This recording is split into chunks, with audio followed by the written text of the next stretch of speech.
Soy Bravo y esto es Franco y Bravo. Les doy la más cordial bienvenida. Soy Oscar Eduardo Bravo. Está usted por ATV+, sábados y domingos a partir de las 8 a 9 de la noche. Estamos conversando con diversos dirigentes políticos, candidatos a la presidencia, y ahora para mí es un gusto poder tener en nuestros estudios a don Gustavo Espinosa Montesinos. ¿Cómo está, profesor? Un placer. Qué gusto saludarlo. Profesor, porque es pedagogo de profesión, estudió en la Universidad de La Cantuta. Don Gustavo Espinosa Montesinos fue diputado de la República durante el gobierno de Alan García del año 85 al 90. Durante 20 años ha sido miembro del Comité Ejecutivo del Partido Comunista del Perú. Es un hombre de izquierda, es un hombre que ha sido secretario general de la más grande, el más grande gremio de trabajadores del Perú, la CGTP, Central General de Trabajadores del Perú, y tiene un batallar político bastante consecuente. Le doy la más cordial bienvenida, un gusto, lo veo bastante bien y me encanta tenerlo en televisión, mi querido profesor. Muchas gracias a usted, para mí es un placer estar con ustedes y naturalmente a disposición para responder a las inquietudes que ustedes planteen. Somos la cadena de televisión privada de mayor cobertura a nivel nacional. Nos ven en costa, sierra y selva. Más de 20 millones de peruanos nos siguen a través de nuestras señales televisivas y de redes sociales. Por consiguiente, lo están viendo en todo el Perú. Y yo quisiera que usted nos haga un poco un análisis de lo que significa el momento político por el cual está atravesando el Perú, la crisis que hemos tenido de sucesión de presidentes, un presidente momentáneo en pleno proceso electoral. ¿Cuál cree usted que son las consecuencias y qué avisora en esta próxima contienda en donde vamos a ir a votar los peruanos? Bueno, yo diría que lo que está ocurriendo es que vivimos la secuela de la crisis del neoliberalismo. Es la salida, entre comillas, que la clase dominante y el Fondo Monetario Internacional impuso en nuestro país desde la administración de Fujimori hasta nuestros días, y que se refleja en la Constitución del 93, en particular en el capítulo económico y en las orientaciones generales destinadas a solventar la inversión privada, a darle las máximas garantías a la inversión extranjera y naturalmente a quebrar la capacidad productiva del país. Hemos acabado con la posibilidad de un desarrollo independiente, industrializado, soberano, que nos permitía transformar la materia prima en materia elaborada, y estamos volviendo a la situación pasada en la cual el país era un país extractivista, donde prácticamente solo se vivía de los productos de la exportación, bien sea de la agricultura o de la minería. Por eso es que en nuestro país tenemos un 78% de la población económicamente activa desocupada, que fue echada del puesto de trabajo por la administración de Fujimori y que tuvo solo dos alternativas, o ser taxista o ser vendedor ambulante. Entonces no tiene la posibilidad de tener un puesto de trabajo definido y por lo tanto no tiene una cantidad de derechos y beneficios. Lo que ocurre con las nuevas generaciones, por ejemplo, tenemos 1 millón de jóvenes que han egresado de las universidades pero que no tienen un puesto de trabajo, que ahora son contratados por 3 meses, a los 3 meses les renuevan el contrato por 6 meses más, pero ciertamente no acumulan tiempo de servicios ni tienen muchas otras posibilidades para estabilizarse en el empleo. Esto genera un clima de inestabilidad, de desgobierno y de insolvencia material de la gente, y ciertamente constituye la fuente principal del descontento y la marejada social, porque si hay conflictos sociales, si hay protestas, estas se alimentan precisamente de la situación material en la que viven las grandes masas. ¿Es usted ex dirigente del Partido Comunista del Perú o actualmente es miembro del comité directivo? No, yo fui miembro de la Comisión Política del Partido Comunista Peruano, ¿no? El Partido Comunista del Perú es Patria Roja. El Partido Comunista Peruano que dirigió Jorge del Prado. Yo ya no soy miembro de la dirección del partido hace varios años y soy un activista en las mismas posiciones de siempre, no he cambiado para nada. ¿Sigue siendo comunista? Sigo siendo comunista. ¿Va a morir como comunista? Espero no morir, pero en fin, puede ser. ¿Es usted feliz siendo comunista? Sí, el problema no es ser feliz o no ser feliz, el problema es que uno debe cumplir con sus responsabilidades y deberes. ¿Qué es ser un comunista? Es luchar por los intereses de los trabajadores, de los pueblos en general, es sentir y sensibilizarse por el drama nacional, es tener conciencia de lo que pasa en el Perú y el mundo, y es tener la idea de la necesidad de cambiar la situación, es decir, de forjar lo que Mariátegui decía, que es construir un Perú nuevo dentro de un mundo nuevo. El Partido Comunista del Perú, Sendero Luminoso, también es comunista. ¿Era su hermano ideológico? No, Sendero Luminoso no es un partido comunista, ni es comunista tampoco. Sendero Luminoso fue originalmente una célula del Partido Comunista en Ayacucho. ¿Del Partido Comunista que ustedes dirigían? Claro, sí. Liderada por Abimael Guzmán. Cuando se divide el partido en 1964 y surge la fracción maoísta, Sendero Luminoso, que todavía no existía, Abimael Guzmán, se va con la facción maoísta. Y recién en 1970, o sea, 6 años después de que se fue con la facción maoísta, decide constituirse como un grupo independiente. Se rompe sus relaciones con Saturnino Paredes y crea su propia organización. Que se llamó Partido Comunista del Perú por el Sendero Luminoso de José Carlos Mariátegui. No se llamó así. Lo que ocurre es que ellos, todos los documentos que publicaban, los suscribían simplemente diciendo como frase final, como eslogan de campaña, ese lema. Decía, por el Partido Comunista, pues no por el Partido Comunista. Por el Sendero Luminoso de José Carlos Mariátegui. Okay. Como un lema. Pero digamos se quedó en el imaginario colectivo como Sendero Luminoso. Los medios de comunicación, la prensa oficial, digamos, lo convirtieron en el nombre de la organización y después la propaganda convirtió eso en el nombre de Partido Comunista. Y por eso se dijo Partido Comunista Sendero Luminoso. Pero no tenían nada que ver ustedes, o sea, no son nada. Hermanos políticos. No ustedes no tienen, que ver. Como comunistas, no tienen ninguna responsabilidad de esos otros comunistas. Al contrario, muchos militantes de mi partido fueron asesinados en esa época. En unos casos por Sendero Luminoso, en otros casos por el Estado, pero presentados por el Estado como asesinados por Sendero Luminoso, y Sendero Luminoso reivindicó el crimen. El caso más emblemático es el caso de Pedro Wilca. Pedro Wilca Texe, que fue secretario general de la CGTP, claro. Cargo que usted también tuvo. Claro. La CGTP era el ente sindical más poderoso del país. ¿Por qué ya no lo es? ¿Por qué los sindicatos ya no tienen fuerza? ¿Por qué ya no hay la fuerza de movilización social que sí la tuvieron, por ejemplo, ese famoso 19 de junio contra Francisco Morales Bermúdez, que obligó a que los militares se retiran y vuelva la democracia? ¿Qué pasó con el movimiento sindical? Bueno, el movimiento sindical es producto de grandes luchas. En los años 30, 40, 50 y 60 hubo grandes luchas obreras. Y sobre todo en la época de 60, las luchas estudiantiles, las huelgas universitarias del 60 y el 64 atizaron el escenario social y generaron condiciones también para el desarrollo de grandes luchas obreras. Hay que recordar la huelga de los bancarios, las huelgas de los trabajadores de construcción, las huelgas de los metalúrgicos, las huelgas de los transportistas de la época, que principalmente eran los choferes. Bueno, esas huelgas eran producto de la crisis económica y de la crisis social, pero al mismo tiempo eran consecuencia del desarrollo del país. Había un incipiente desarrollo industrial, surgieron fábricas.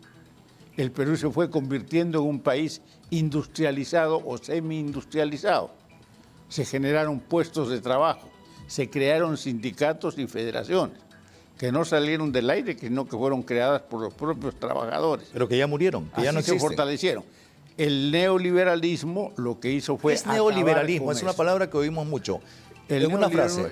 Es un esquema económico que destruye la producción de los estados. Pero sin embargo tenemos crecimiento económico anualmente. Pero no desarrollo. Hay crecimiento económico, lo que significa que hay más ingreso, más dinero, pero no hay desarrollo. El país no se desarrolla. Pero estamos llenos de billetes, estamos llenos de dinero. Claro, si no, no bajaría el dólar como ha bajado, hay mucho dólar. Gran parte del dinero que hay es el dinero que se hereda del narcotráfico y de la minería ilegal. Y el dólar baja no por mérito de la economía peruana, sino por la acción del señor Trump, que pone los aranceles acá y los aranceles allá, y lo que deriva de eso es que el dólar se va cayendo en todos los países. Don Gustavo, no es un fenómeno nuestro. Vamos a un proceso electoral. La izquierda va a participar. ¿Usted va a participar en alguna parte del proceso o no? No, en absoluto. Con todo respeto, ¿qué edad tiene? Yo tengo 84 años. Muy bien llevados, 84 años. ¿Ya no va a participar en ningún ajuste electoral, ni como candidato a senador, ni a nada? No, no he participado, sino en las elecciones del 85 al 90. Después del 90 no volví a participar más. ¿Por qué? Primero porque ya no formaba parte de ningún partido político. Yo no estaba inscrito en los cargos dirigentes, no tenía representación partidista. Y segundo porque yo no he nacido para ser diputado, yo he nacido para ser comunista, que es distinto. Entonces, mi representación parlamentaria fue una representación coyuntural, ocasional. El partido me encargó esa tarea y traté de cumplirla. Y cuando terminé mis funciones en el 90, se consideró que ya no debía continuar y no continué, no postulé a la reelección y me dediqué a las tareas políticas que he seguido haciendo hasta hoy. ¿Está usted teniendo veo que está usted en las redes sociales, está usted activo. ¿Línea de lucha? ¿Cómo se llama? Línea de clase es un programa que tengo en Comunicambio, escribo en Nuestra Bandera, soy director de Resumen Latinoamericano, la edición peruana, trabajo en el Centro de Estudios Democracia, Independencia y Soberanía, aliento el Centro de Solidaridad con Cuba, el CEDIS. Trabajo en todas las tareas de la solidaridad, de la formación de la conciencia de clase de los trabajadores, doy charlas, conferencias, tengo encuentros, participo en eventos de todo tipo, trabajo cerca de la Casa Mariátegui, intervengo con mucha frecuencia en las actividades por la difusión del pensamiento de Mariátegui, en fin, hago trabajo político e ideológico. ¿Usted quisiera que el Perú sea un país comunista? Es un sueño de muchos años, pero el problema no es ese. ¿En qué nos beneficiaría tener un gobierno comunista? No, mire, un país capitalista de un país socialista se diferencia solo en dos cosas, nada más. En todo el resto va a ser más o menos igual, pero va a haber dos cosas diferentes. ¿Cuáles son? Uno, la propiedad social de los medios de producción. Y dos, la clase obrera en el poder. Esas dos cosas son las diferentes. La propiedad social de los medios de producción, estamos hablando de los grandes medios de producción, no de la botica en la esquina, ni la bodega que tiene Juan Pérez en la avenida tal, no, estamos hablando de las grandes empresas que deben ser de propiedad del país, que deben ser de propiedad del pueblo, de los trabajadores. Ahora, un ejemplo de esto es Cuba. Cuba es un país comunista. Pero en estos momentos socialista. Es un país total. ¿Es comunista o es socialista? ¿Cuál es la diferencia entre comunista y socialista? No, el socialismo es una sociedad que no existe. Es utópico. No es utópico, es la meta final. Al socialismo se llega como consecuencia de un proceso muy largo donde se coronan una serie de grandes objetivos. Pero la diferencia entre el socialismo y el comunismo es muy simple. En el socialismo, cada quien trabaja y gana de acuerdo a su trabajo. En el comunismo cada quien trabaja y gana de acuerdo a sus necesidades. Puede ocurrir, por ejemplo, que en el socialismo usted trabaja y tenga 5 hijos y trabaja y lo que usted gana, no le alcanza para atender a sus 5 hijos. Bueno, tendrá que obtener algún tipo de otras actividades para poder ponerse a altura. Bueno, en el comunismo no va a ocurrir eso. En el comunismo usted va a ganar y si no le alcanza, va a tener un ingreso suplementario que le va a permitir mantener a su familia, porque usted va a ganar de acuerdo a sus necesidades. ¿Está muriendo el comunismo? No, en absoluto. ¿Qué países comunistas hay en el mundo? China, tiene usted el país más grande del mundo. Rusia, en este momento no es un país socialista, pero la fuerza que tiene Rusia hoy en el mundo es consecuencia de la Revolución Soviética. Rusia es fuerte hoy porque fue la Unión Soviética ayer. Si Dígame, no hubiera sido, no sería fuerte hoy. ¿la izquierda debería gobernar al Perú? La izquierda debe gobernar, pero no se trata de la izquierda. El problema no es la izquierda. Si no. El problema es que el pueblo debe tener un gobierno que tenga dos requisitos: ¿Cuáles? honestidad y eficiencia. Hemos tenido en los últimos años gobiernos de izquierda. Pedro Castillo ha estado al frente de un gobierno de izquierda, que su Muy vicepresidenta también era de una plancha de izquierda. es muy relativo. Han sido gobiernos de izquierda y mire, nos hemos ido para abajo. En vez de subir, la izquierda nos ha, con todo respeto, nos ha llevado para abajo. Nos ha llevado para abajo. Es que eso no es son así. izquierdistas ellos. Mire, Castillo fue militante del partido de Toledo ¿Sí? y no tuvo militancia política. Él no militó en ningún partido de la izquierda. Castillo fue dirigente sindical y fue dirigente del magisterio en la huelga del 2017. Pero fue puesto por Vladimir Cerrón, que es comunista, que se educó en Cuba que no y que es comunista, lo tuvo que no. poner a él porque a él lo vetaron, ¿no? Vladimir Cerrón es un médico, neurólogo, Sí. de primer nivel, muy calificado como neurólogo, pero evidentemente equivocado como político. ¿No es comunista él? Él se dice comunista, O sea, se pero dice la nomás, pero política no lo es. que hace no es la política de los comunistas o de los socialistas. ¿Qué opina usted No es una que, por política de ejemplo, él que izquierda. tiene una vinculación, digamos, ideológica a los sectores en los cuales usted anda, que él esté prófugo de la justicia y se burle de la justicia peruana? Habría que ver si él está prófugo de la justicia o está ayudado por la gente de la clase dominante que lo está apapachando, como se dice, para que no sufra los rigores de una prisión mala vida. Entonces, no sé exactamente, yo no tengo vínculos con el señor Cerrón, no lo conozco personalmente, sino en un par de ocasiones que hemos hablado muy brevemente. No tengo una opinión formada sobre él, pero sí puedo decirle que su línea política en absoluto responde a los intereses del movimiento popular. Su línea política objetivamente es una línea que responde a los intereses de la mafia que gobierna. Ahora, estas mafias que gobiernan también han estado metidos con la izquierda. ¿Cuál? La misma, las mafias que usted dice que gobiernan, Claro. por ejemplo, la izquierda llegó al poder con Fujimori. No, la izquierda no llegó al poder con Fujimori. Perdóneme, tuvo a Gloria Helfer, No. tuvo a Sánchez Alvavera, tuvo a Guido Penano, No, tres no. personajes de izquierda dentro del gobierno de Fujimori. No, perdón, no. Después, perdóneme, después han tenido muchos viceministerios. Han tenido la alcaldía de Lima con Susana Villarán. Yeah. Y han quedado, disculpe el término, Sí. por la pata de los caballos, ya que la señora se ha demostrado que es corrupta, ratera, ladrona, ha sido coimeada y es una persona de izquierda. Y esto le salpica a los izquierdistas, mi estimado. Puede ser. Pero vamos por partes y Puede ser, cucharadas. no es. No, pero por partes y cucharadas. ¿Cómo El no? señor Penano, por ejemplo, nunca fue de izquierda. Él fue un hombre de derecha, al cual después lo denunciaron por estar vinculado a Vladimiro Montesinos y recibir plata en la salita del zinc. Sí. Entonces pasó a mejor vida porque desapareció. Entonces no, él no. Fujimori no fue de izquierda ni recibió la adhesión de la izquierda. Ahí lo que ocurrió fue muy simple. Lo que ocurrió es que la división de la izquierda, hubo dos candidatos de izquierda, Barrantes y PIS, hizo que la gente decidiera cerrar filas contra Vargas Llosa. Sí. Y para impedir que Vargas Llosa fuera presidente, para bloquear a Vargas Llosa, que simbolizaba el neoliberalismo, entonces la gente votó espontáneamente por Fujimori. Entonces la gente votó por Fujimori para que no hubiera neoliberalismo, para que no hubiera shock, para decirlo en concreto. Ese es en ese caso. Lo que ocurrió fue que llegó Fujimori e impuso el shock. Claro, ahora, Con Hurtado una Milla. mala imagen para la izquierda también es Susana Villarán. Eso es otra cosa.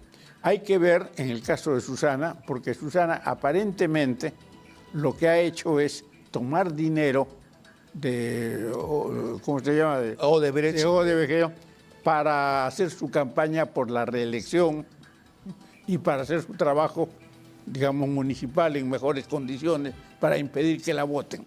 Aparentemente, no se ha enriquecido en el plano personal. O sea, aparentemente ella ¿Usted no la ha respalda, la dispuesto. justifica? No la justifico, en absoluto. Yo he tenido amistad con ella, pero hace varios años que dejamos de tener amistad con ella y creo que ha cometido errores muy serios que ella tiene que deslindar. Ahora, yo quiero hacer, perdón, ¿cuánto tiempo nos queda? Ok. Usted es una persona muy íntegra. Espero que no le moleste la anécdota. Hace unos años yo estaba en La Molina, en La Fontana, y paré un taxi, y el taxista era usted. Sí. Y usted me llevó hasta claro. mi destino, y empezamos a conversar, y dije, caramba, qué político tan consecuente, tan decente, tan honesto. Es un pedagogo, ya está retirado, pero vive el taxi como no lo hacen otros políticos que están preocupados en el boato, en el lujo, en los relojes. Esto habla de su calidad íntegra, de su calidad moral, lo cual no lo tienen todos los políticos. El peor concepto que tiene el peruano sobre otro ser humano es el político. Sí, claro. Lamentablemente, tiene fama de corrupto, de coimero, de ratero, de ladrón. Podemos decir un montón de epítetos. ¿Por qué ha pasado esto?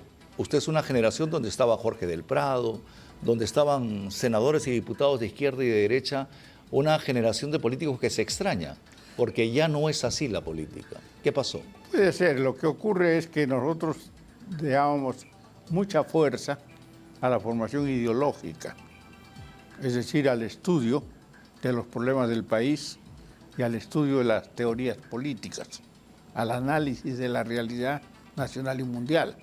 Entonces pensábamos sistemáticamente en lo que pasa en el mundo y en lo que pasa en nuestro país, en nuestro pueblo. Entonces andábamos muy preocupados por los grandes problemas de nuestro tiempo. Ahora lo que sucede es que los problemas son tan graves que han achatado a la gente. Y la gente ya no piensa en eso, la gente piensa en cómo parar la olla para mañana. La gente piensa que no le va a alcanzar plata para dar de comer a sus hijos. La gente piensa que no tiene plata para tomar el taxi. La gente piensa que tiene dificultades muy grandes que no puede superar, que no puede pagar el alquiler de la casa ni el precio y el costo de la luz o el agua. Entonces está tan oprimida y tan presionada por el drama social que no tiene capacidad de pensar y de razonar, no tiene tiempo ni posibilidades de hacerlo. Bueno, pues lo que ocurre es que esa es una situación transitoria que se va a superar y de hecho se está superando. Y tan se está superando que ahora hay gente que está combatiendo. En nuestro tiempo, por ejemplo, los transportistas luchaban poco, pero ahora los transportistas salen a combatir, salen a hacer sus grandes movilizaciones, sus grandes paros. Me parece muy bien. Y lo que me parece muy mal es que cuando los transportistas salen a pelear, el resto del pueblo simplemente se dedique a ver qué pasó, cómo fue, qué ocurrió. Cuando el resto de las organizaciones sindicales y demás debieran solidarizarse con los transportistas y pelear al lado de ellos. Y pelear al lado no solo de los transportistas, sino pelear al lado de todos los que combaten. Don Gustavo, ¿quién debe ser el próximo presidente de Perú? Mire, yo no sé quién debe ser porque todavía no se han inscrito todos los que... De los que hay de izquierda, sí, por ejemplo, tienen varias opciones en izquierda. Francamente no me gusta ninguno. ¿Ninguno de izquierda le gusta? No me gusta ninguno. ¿A la Noca tampoco? No lo conozco a la Noca. Tengo buenas referencias de él. Nunca lo he escuchado, nunca lo he visto participar. Me parece que tiene un perfil muy bajo. Me da la impresión, lo que me dice la gente, es que es muy inteligente, muy capaz, es lo mismo muy bien que me preparado. Dicen. Pero es muy chupado, no por ejemplo, para salir en bien. televisión, no de entrevistas, claro. no se esconde, Me parece pretextos. que como político no es un político. Ese es el problema, que puede ser un sabio, pero si no es político no tiene mayores posibilidades. Las izquierdas están más unidas que las derechas. ¿Tienen más posibilidades en este proceso electoral la izquierda que la derecha? Mire, yo creo que al final lo que va a ocurrir es que se va a polarizar el escenario electoral, como en los años anteriores. Es decir, que va a haber un candidato, que va a llamarse Keiko Fujimori o López Aliaga, que va a pasar a la segunda vuelta, o puede ser Álvarez, o puede ser Filibater o cualquiera de la derecha, y un candidato del Movimiento Popular, que puede ser López Chao, o puede ser Sánchez, o puede ser Aranoca, o puede ser cualquiera. ¿Sánchez, el de Juntos por el Perú? Sí, cualquiera. El que fue ministro de Castillo. Cualquiera. O sea, cualquiera de la izquierda puede pasar. Cualquiera de la izquierda puede pasar. Y al final, en segunda vuelta, se va a tener que definir. Y entonces nos vamos a polarizar otra vez. O sea, si pasase uno de izquierda con Keiko, lo más probable es que el siguiente gobierno sea de izquierda. Sí, yo por creo el que antifujimorismo. si Keiko pasa para la segunda vuelta y al otro lado pasa un palo de escoba, el palo de escoba gana. No tengo ninguna duda. Las cartas están echadas. Me parece que la situación es más o menos así. Entonces se va a polarizar el país políticamente entre izquierdas y derechas y lo más probable, Pero no es izquierda y derecha. si no, Es la mafia y el movimiento popular. O sea, la mafia es el conjunto de partidos y de fuerzas que han hecho todo lo que han hecho. Han aprobado esas leyes pro crimen. Están en el Congreso. En el Congreso. Claro, pero Han parte hecho de esa todos los mafia también es la estropicios. izquierda, No. también es Perú Libre, también Perú es la gente Libre de forma Cerrón. O parte sea, de no, esa perdóneme, mafia. no es solamente la mafia de derecha, No. es la mafia de la izquierda. Por o sea, eso le digo, por perdóneme, eso le digo. la izquierda también es parte de la mafia. Por eso o sea, le digo. no lavarse las manos, no decir Por eso la mafia le digo, de ellos. por ¿no? eso le digo, no hablemos de derecha y de izquierda. Hablemos de la mafia. La mafia de políticos. La mafia, es la mafia, donde está ciertamente José Acuña, López Aliaga, Keiko Fujimori, Cerrón, la mafia, ¿ya? Y al otro lado el pueblo, el movimiento popular, donde están todos los trabajadores y la gente que piensa y que tiene posiciones independientes y que combate ahora y que está en contra de lo que hace el gobierno ahora. Pues interesantes sus posiciones, sus ideas, sus planteamientos. Yo le agradezco infinitamente que haya aceptado el dialogar conmigo. No es fácil conversar con un comunista como usted, tan leído, tan preparado. Y de verdad me da mucho gusto acercarlo al pueblo y mostrar a un hombre íntegro, a un hombre decente, a un hombre trabajador, que yo rindo homenaje sobre todo a ello, a su formación, a sus valores, a sus usos y costumbres y a su consecuencia política de decir soy comunista, aceptarlo, divulgar y defender sus posiciones. Le agradezco mucho, mi querido profesor, muy Muchas gentil gracias. por haber venido Una al programa. gentileza de usted. No, por favor. A disposición siempre. Muy gentil. Ha sido el exdiputado de la Nación, Gustavo Espinosa Montesinos. No cambie de canal, ahorita nada más hago el cambio muy rápido y viene Remigio Morales Bermúdez, exministro de Agricultura, y César Combina, precandidato a la presidencia de la República. Esto es Franco y Bravo. Soy Oscar Eduardo Bravo. Ahorita vengo. En nuestro programa anuncio al exministro de Agricultura, Remigio Morales Bermúdez, aquí a través de Franco y Bravo. Estoy con César Combina, precandidato a la presidencia de la República por Avanza País. ¿Cómo estás, César? Qué gusto saludarte. Qué gusto estar con ustedes aquí en este programa tan maravilloso. Muchas gracias. Tuvimos un problema que nos pasó contigo la semana pasada. Tú estabas viniendo al programa, te comunicaste con nosotros, te declararon reo contumaz, dijimos, hermano, no vengas porque te van a capturar aquí en el canal de televisión. Así es. Y tuviste que volar a Trujillo, quien te hizo la denuncia, retiró la denuncia para que no sirva como pretexto y que puedas postular como precandidato a la presidencia de Avanza País. ¿Sigues siendo el precandidato a la presidencia de Avanza País? ¿Te vas a enfrentar con Filibater, sí o no? Sí, sigo siendo precandidato a la presidencia por Avanza País. Hasta el día de hoy el Tribunal Nacional Electoral no ha emitido ni mi resolución ni la resolución de Philip Butters, por tanto ambos estamos en el mismo limbo. Yo he pedido ya explícitamente al tribunal que se aclaren ambas situaciones. Tiene que haber un proceso de admisión, de tachas y de improcedencia que hasta el día de hoy nos ha dado. Estamos además tomando medidas legales justamente para garantizar la participación de ambas listas. Pero a mí lo que me sorprende es que justamente cuando alguien se quiere enfrentar a otra persona que quizás tiene mucho más poder que uno, termine uno sometido pues a un golpe mediático, golpe judicial, golpe total. Yo venía tranquilamente a esta entrevista y en pleno carro, a pocas cuadras de aquí, me salió la noticia de que era un reo contumaz. O sea, y esta situación pues es una cosa que cualquier abogado sabe. En una primera instancia, en la primera audiencia de un proceso, es un completo fraude, ¿no? Entonces, ¿ha habido un veto por parte de Philip Butters para tu candidatura? Totalmente. ¿Se han movido judicialmente para perjudicarte y meterte preso? Así es. O sea, se han movido con la Fiscalía y con el Poder Judicial. ¿Tienen abogados que tienen relaciones como para ordenar la captura de otro? Imagínate, en este caso ha sido tan obvio que cuando yo llegué a Trujillo, esto ocurrió pues durante la semana pasada.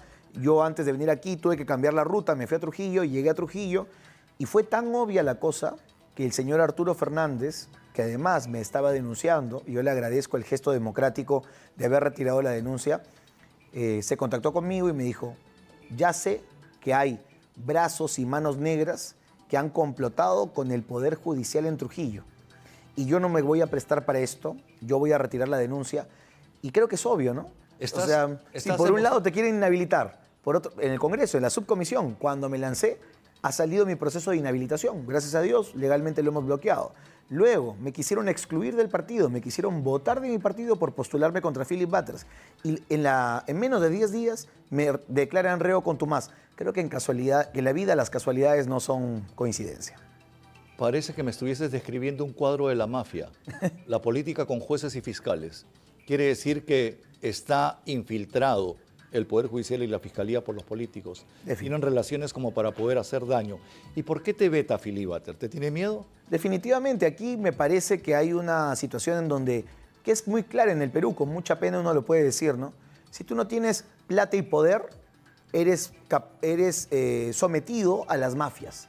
Si no les gusta cómo hablas, si no les gusta lo que dices, si no te sometes a los que ellos exigen, simplemente te meten preso, te inhabilitan, te destruyen. Estamos luchando, es casi una guerra de David contra Goliat. Y como tú me preguntabas, ¿no? ¿Por qué tiene miedo? Yo honestamente no lo sé. Yo soy un candidato que es un catedrático universitario, soy un pequeño empresario del turismo, pero creo que el miedo va por otro lado. El miedo va que yo no soy amigo de sus amigos. Yo sí me he enfrentado a Vladimir Cerrón más de 14 años. Hemos logrado meterlo preso 2 veces. Yo no voy a pactar con un zurdo ni hoy, ni mañana, ni nunca. Y además yo marco la línea claramente y digo que todas las personas que han defendido el marxismo en el Perú le han hecho daño a este país. Entiendo que hace unos minutos he estado acá un verdadero exponente de la izquierda. Y como un joven, yo lo he escuchado y lo respeto. Pero eso no quiere decir que yo pueda respetar a un criminal. Y quien ha estado acá hace unos minutos ha sido un verdadero exponente de la izquierda peruana, no un criminal como Vladimir Cerrón, no un criminal como el Goyo Santos, no una criminal como Susana Villarán, y hay que marcar la cancha sin miedo y sin tibieza. Un señor Barrantes ha mandado una carta diciendo que posiblemente vas a ser expulsado. El señor Aldo Borrero y el señor que es el presidente de Avanza País y el señor Luis Ernesto Flores Riategui, que es el secretario general, ¿qué te han dicho de lo que está pasando contigo dentro del partido? ¿Cuál ha sido el diálogo? Me habría encantado poder tener algún diálogo con los dirigentes del partido, pero parece que le tienen mucho miedo a Philip Butters. ¿Miedo por qué? Aquí ha habido un veto de Philip y los dirigentes del partido se han esfumado. Me han bloqueado de las cuentas de WhatsApp, no me contestan las llamadas ya varios días, les hemos mandado cartas notariales que tampoco responden. Y a mí me parece que lo que viene aquí es un miedo a un candidato prepotente, un candidato soberbio, un candidato que sabe que no va a ganar una elección y que además va a destruir a nuestro partido. Lamentablemente el señor Borrero, el señor Luis Flores, así como el señor Martín Barrantes, pueden tener quizás alguna presión por parte del señor Philip Butters. Pero aquí hay que dejar claro, me parece que tú tienes ahí los documentos, hay que dejar claras las cosas. Hay personas en este país que tienen una denuncia y no por eso son culpables. Sin embargo, hay personas que el día de hoy se quieren hacer más papistas que el Papa y cargan con denuncias por extorsión, por abuso de autoridad, por cohecho, por coacción, cosas que probablemente para cualquier peruano son delitos completamente inimaginables. Entonces lo que yo digo es, si uno tiene un techo de vidrio, no puede comenzar a destruir la casa por personas que queremos luchar contra las mafias, ¿no? Grave perturbación de la tranquilidad pública usando cualquier medio razonable capaz de producir alteración, discriminación de personas, extorsión y chantaje. Estos son 4 de los juicios que tiene el precandidato a la presidencia, Philip Butters. Y no son casos archivados. Son casos actuales. Actuales. Igualmente, hay muchas denuncias contra el presidente del partido, Aldo Borrero, y contra el secretario general del partido, y no están archivadas. Entonces, ¿cómo se presentan ustedes con un partido cuyos principales dirigentes están cuestionados judicialmente? Es increíble. Lo peor es que comienza un juego del veto, en donde el veto no tiene ningún tipo de señal jurídica ni de señal política. Vemos que el señor Luis Flores va a ser candidato, al parecer, a la Cámara de Diputados. Vemos que el señor Philip Butters quiere ser candidato único a la candidatura presidencial. Y cuando uno rebusca un poquito más la lista, comienza a encontrarse con personas que se dedican a vender pornografía en Internet. Y terminan siendo candidatos a diputados cuando Avanza País tiene más de 30.000 militantes, personas. ¿Y quién los ha puesto a esos? El señor Aldo Borrero y el señor Philip Butters. ¿Y cómo así los ponen? Porque claramente cuando uno tiene OnlyFans, al parecer no tiene veto. Y cuando uno se dedica a trabajar en una universidad y cuando uno se saca el alma estudiando, termina siendo vetado. ¿Se paga por candidaturas en ese partido? En este partido sí hay un pago por candidaturas, es un pago reglamentario que consta de una UIT. ¿Pero se paga por ubicaciones? No, yo no tengo información sobre eso, pero sí quiero decir que el pago que hemos hecho los militantes, que cumplimos los derechos, nos exige a nosotros también tener una corresponsabilidad con el partido. El partido si tú pagas por una tasa, tienes que tener un servicio, ¿no? El partido ha recibido durante estos 5 años de gobierno 7.500.000 soles, más de 2 millones de dólares. ¿Dónde está esa plata? Esa plata se ha gastado en capacitaciones, se ha gastado en planilla del partido y se ha gastado en el alquiler. ¿O en el partido? ¿El partido a quiénes le paga sueldos? Bueno, a exactamente esas mismas personas. Al señor Borrero, al señor Luis Flores, al señor Barrantes y a varias otras personas que trabajan administrativamente en el partido. Le pagas tú, le pago yo, le paga el televidente. Todos los contribuyentes. Todos estamos pagando a la gente de los partidos políticos. Y yo soy uno de los pocos precandidatos que dice que hay que eliminar el financiamiento público de los partidos. Es un robo. Yo soy del Cristal, justo conversaba con un entrevistado y me contaba de qué equipo era. Alianza Lima, le decía, Alianza Lima, obviamente. Y yo soy del Cristal, le decía, y para mí, yo no vería con buenos ojos que el Perú le pague sueldos a los directivos del Cristal. ¿Sabes por qué? Porque una asociación civil que representa a un grupito no puede tener financiamiento público.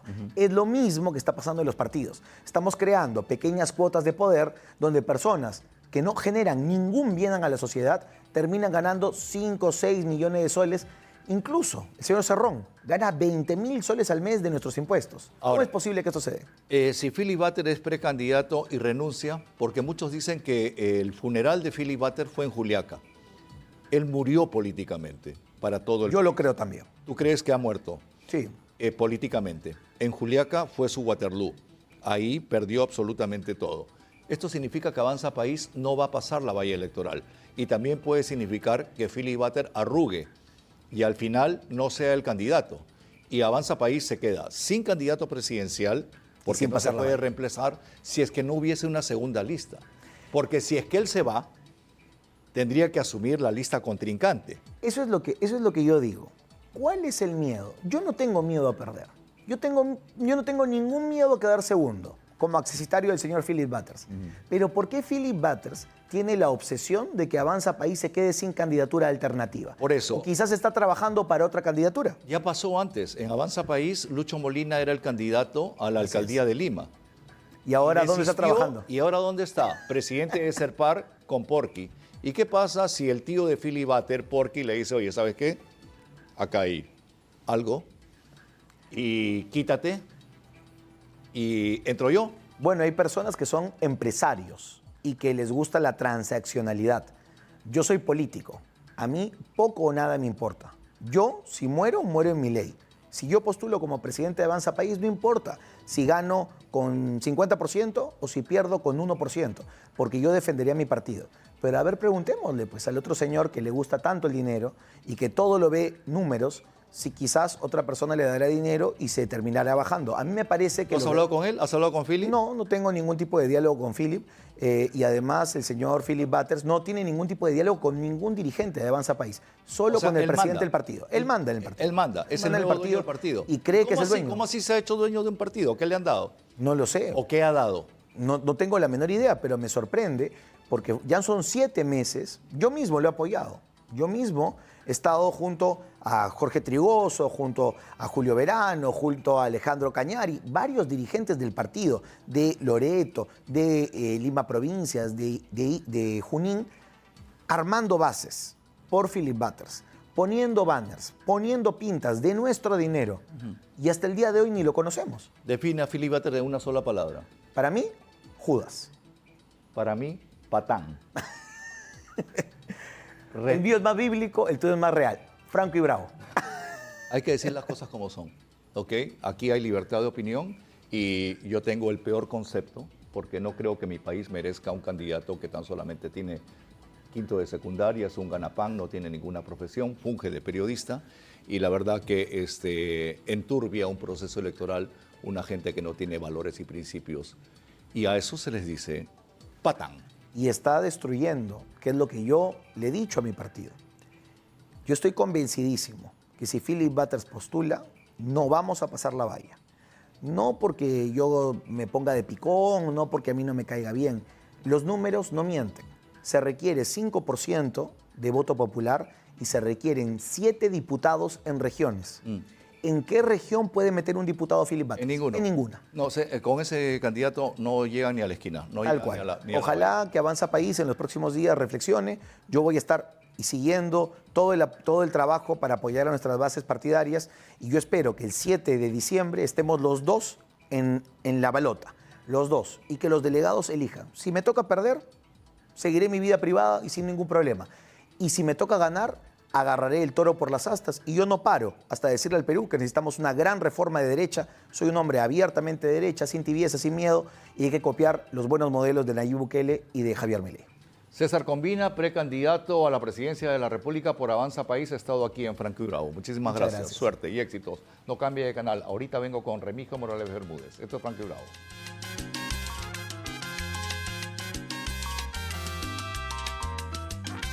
El ingeniero Remigio Morales Bermúdez está en los estudios de Franco y Bravo. ¿Cómo estás, Remigio? Qué gusto de saludarte. Pero Eduardo, es un gusto. Para mí un gusto. Si te he invitado es porque eres uno de los amigos que tengo que para pensando en los problemas del Perú, así sea a las 2, 3 de la mañana, me escribes, oye, ¿qué te parece esto? Y todo el día estás preocupado en el país. No estás teniendo una militancia activa dentro del partido aprista, no estás postulando a nada, sin embargo estás preocupado por la situación macro de Perú. Sobre todo, vamos a desmenuzar tema a tema, seguridad. Bueno, primero es un gusto, te agradezco la invitación, Para mí. porque siempre es bueno comunicarse, ¿no? Cambiar ideas, sobre todo en un momento tan difícil. Estamos a 5 meses de las elecciones, un poco más, y no hay ninguna propuesta de un plan de gobierno. Es decir, el tema de las candidaturas es lo que prevalece. Internamente del partido hemos visto los problemas que hay en cada partido, es increíble. Y bueno, no hay una hoja de ruta. Es decir, el escolar, la ama de casa, el trabajador, el profesional, el microempresario, el empresario, nosotros, profesionales, tú en el mundo de la política, la comunicación, no sabemos a dónde vamos. Es decir, no hay una hoja de ruta. No hay una hoja de ruta porque ningún partido, ni el gobierno actual, ni los gobiernos pasados han tenido un plan de gobierno.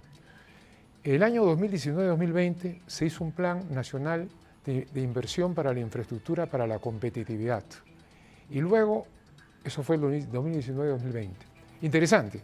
Ahora puedo dar algún diseño de esto, aparte de hablar de los 4 o 5 problemas que son más importantes en el país, que es lo que debemos afrontar.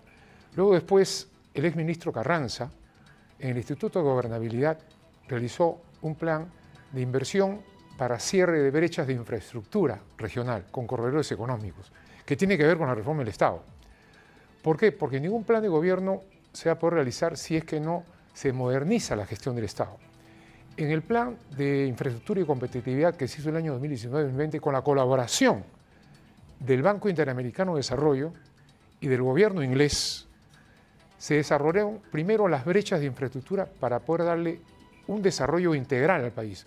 No es cuestión de una inversión por acá y otra por allá. Tiene que haber un plan integral que desarrolle inclusivamente al país. Ya, pero esto no se ha hecho en los últimos años y prácticamente los gobiernos que han llegado sin brújula. Sin brújula. Sin un norte. Hoja de ruta. Que salga pato, gallareta, disparo por acá, por allá, y esos disparos nos salen mal. Vamos a ir a temas puntuales. Tema de seguridad, que es lo que nos preocupa. ¿Cómo sería la solución a ello? Bueno, lo primero es tener una hoja de ruta, porque no hay seguridad si es que no hay desarrollo social y educación, si es que no hay trabajo. Es decir, la inseguridad muchas veces, el robo, el sicariato, viene por una mala formación, que la estructura de la sociedad está corroída, ¿correcto? Entonces, el plan que se preparó el año 19-20 con el Banco Interamericano tiene que ver con todo esto. Tiene que ver con inversiones en cárceles privadas, en cárceles por iniciativa privada, que es donde se gestan la mayoría de los sicariatos y las actitudes de crimen, ¿correcto? Es decir, las cárceles para individualizar a los presos, aislarlos completamente, hacer todo un programa de inversión de iniciativas privadas en donde la iniciativa privada se encargue de la parte operativa, de la parte, digamos, operativa, científica, operacional, a través de softwares, a través de mecanismos modernos. O sea, que las cárceles sean manejadas por la empresa privada. No, la parte de infraestructura y equipamiento sea manejado por la empresa privada y la construcción, pero el Instituto Nacional Penitenciario maneje la parte humana y desarrollo de las políticas. Eso es en el tema de seguridad. Y en el caso de corrupción, ¿cómo la Pero en el aplicamos? tema de seguridad hay otro tema más que es importante. Yo sé que el tiempo es corto, pero el tema de seguridad solamente tiene que partir de un tema de integrar las inteligencias. Ya el problema del delito, el sicariato, no solamente está en las cárceles, que hay que mejorarlas, que hay que poner a los reos individuales y no conectados, sino está en el tema fundamental de integrar las inteligencias. Integrar no solamente las inteligencias de las fuerzas policiales, sino del ejército, de las fuerzas armadas. No solamente eso en el país, como ya el crimen es internacional, hay que conectar la inteligencia de Interpol, que tiene sede en Estados Unidos, de Ameripol, que tiene sede en Bogotá, en Colombia, de Europol, que tiene sede en Madrid. Si no vamos a ese tipo de integración, no hacemos las cárceles a través de un mecanismo de aislamiento verdadero y mecanismo de inteligencia importante, no vamos a solucionar el problema. ¿Y en el tema de corrupción? ¿Qué hacemos con los corruptos? ¿Cómo matamos a los corruptos? Acá se acostumbra el diezmo. Te doy el contrato, un alcalde, un gobernador, un ministro. Lamentablemente, eso es así. Ahí tienes que reformar. La corrupción está en las calles, desde la policía, claro. como es la papeleta. Entonces, esa corrupción, lamentablemente hay policías honestos, pero también la corrupción está en todas las esquinas. Claro, pero eso tiene que ver con la ley orgánica también del Poder Ejecutivo. Tiene que ver, hay 4 poderes del Estado que tienen que ver con la corrupción. El Poder Ejecutivo, el Poder Legislativo, el Poder Judicial y el Poder Electoral. Para mí las elecciones electorales no fueron santas, empezando por eso. Es decir, el software no se pudo digitalizar, no se pudo auditar. El Poder Judicial, vemos cómo funciona. O sea que si el Poder Judicial no funciona, ¿cómo se va a sancionar a los corruptos? O sea, entonces, el tema es integral. Tenemos ese problema. Uno en la Fiscalía, salvo honrosas excepciones, y en el Poder Judicial arreglas con el fiscal, arreglas con el juez. ¿Y quiénes son esos los corruptores? Los abogados. Y no vamos al meollo del asunto. Entonces, tema de corrupción, tema de seguridad, claro. Pero uno de los temas que también te preocupa... No es mi expertise, no es mi especialidad. Sí, ¿no? Es, por ejemplo, los temas de inversión y de infraestructura. Claro. Tú has visto que hay que desarrollar megaproyectos a nivel nacional que se han quedado. En ese Plan Nacional de Infraestructura para la Competitividad hay 3 segmentos importantes. Ojo, es para escuelas, es para hospitales, es para carreteras, es para puertos, aeropuertos, ¿correcto? Es para cárceles, o sea que ese plan es general. Eran 350.000 millones de soles, ¿correcto? Y tiene un segundo tema que es seleccionar cuáles proyectos de esos tienen mayor impacto. Y tercero, la modalidad. Bajo el sistema que se estaba gestionando, el BIM, ¿no? Que es el modelo digital para poder identificar el peso y la prioridad de los proyectos, Building Information Model, ¿ok? Así también como los PMOs, que son Project Manager Officers. Tú tienes que ver bajo qué modelo se hace, bajo gestión pública, se hace bajo iniciativa privada cofinanciada por el Estado, las APPs, o se hace bajo modelo de iniciativa pública, como fue la línea 2, o se hace proyectos por activos, o se hace obra por impuestos. También gobierno. O gobierno, correcto. Entonces hay que ver la modalidad dependiendo del tipo de proyecto, depende de la rentabilidad del proyecto. Si la rentabilidad es 0, tiene que ser pública, pero tiene que hacerse pública, pero bajo un modelo de G2G, o un modelo que tenga capacidad el Estado para poder desarrollar. Una de nuestras grandes falencias. Y además otra cosa, en esto también implica la reforma del Estado. Hemos creado 25 países en uno. Son 25 regiones. Son 25 regiones. Claro.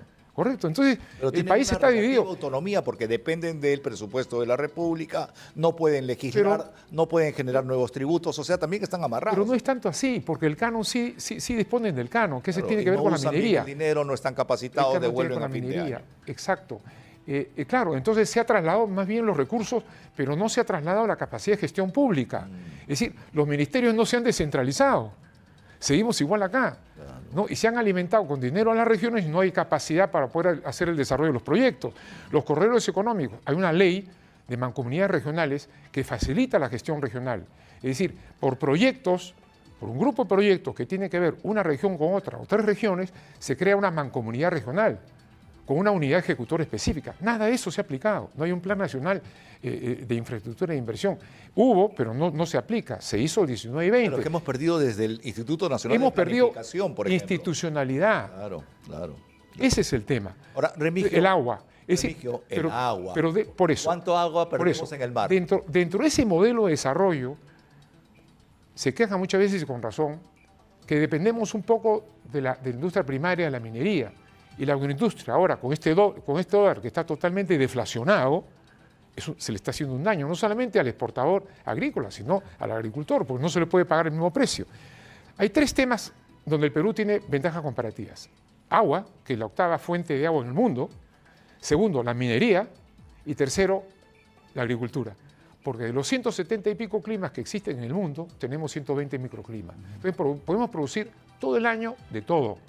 Entonces tenemos una competitividad con las ventanas que se abren en los mercados internacionales tremendas. Entonces, Dime, ¿en tu partido te están oyendo? ¿Estás militando en el APRA? No. pero yo soy activo en el APRA, sí, milito, pero ¿Vas a no estoy postular en este participando. proceso electoral? No, absolutamente. No, Te lo absolutamente dije hace nada. 6 meses y Ok, absolutamente. perfecto. Remigio, Estoy claro en eso. son ideas, Marco, que nos estás dando. Tienes muchos escritos, tienes mucho para conversar, tienes mucho para comunicar, pero en concreto, ¿cuál es el destino del país? ¿Qué va a pasar yo en creo este próximo que proceso electoral? ¿A yo quién creo- debemos de elegir? Yo creo que el tema electoral es muy importante. Indudablemente eso va a marcar un hito sobre a qué modelo de Estado vamos, quién va a administrar el Estado, ¿correcto? Yo pienso de que pudiera ocurrir el fenómeno que ocurrió con las elecciones anteriores, ¿no? Esta división de los partidos conservadores, yo llamo así, derecha, izquierda, no. Yo distingo si eres conservador o no, si quieres hacer un cambio o no, si quieres modernizar o no, si quieres cambiar el Perú o no. ¿Tú crees que pasa derecha e izquierda? ¿Entran dos? Yo creo de que ahora es más probable que entre un partido de centro-izquierda y uno de derecha. ¿El APRA? O las ¿Tú crees condiciones, que al APRA le va a ir bien? no es fácil, no es fácil. Hay que trabajar mucho y tiene que haber una unificación de criterios y un programa. Si un partido no tiene un programa, menos puedes pedir tú de que el país lo tenga, porque entras tú sin ninguna brújula, sin ninguna dirección a dónde vas, ¿no? Espero que te oigan, que te hagan caso, que nos puedas dar nuevos... No, yo siempre apoyaré porque por encima del partido y por encima de cualquier posición personal y política está el país. A mí me preocupa la institucionalidad, la reforma del Estado, porque si no, no vamos a poder llegar a una seguridad, no vamos a poder llegar a un desarrollo educacional en el país cívico. Por eso es que la gente desesperada no ve, digamos, con claridad al político y vota por alguien nuevo. Eso pasó con Castillo y ojalá no pase en estas elecciones. Remigio querido, muchísimas gracias por No, es un venir al gusto- programa. es un gusto siempre, bienvenido para mí, un gusto que Es un podamos gusto. conversar y que Es un pienses gusto. en el Perú. Es un Remigio Morales Bermúdez, político, expresidente de la República, ex hijo del presidente de la Sí. República, Francisco Morales Así Bermúdez, es. todo un personaje, exministro de Agricultura, exdiputado, aquí en ATV. Nosotros nos encontramos nuevamente sábado y domingo de 8 a 9 de la noche a través de Franco y Bravo. Soy Oscar Eduardo Bravo, les agradezco su sintonía, que tengan una hermosa semana y que Dios me los bendiga. Pasen buena noche. Muchísimas gracias. Hasta el próximo fin de semana.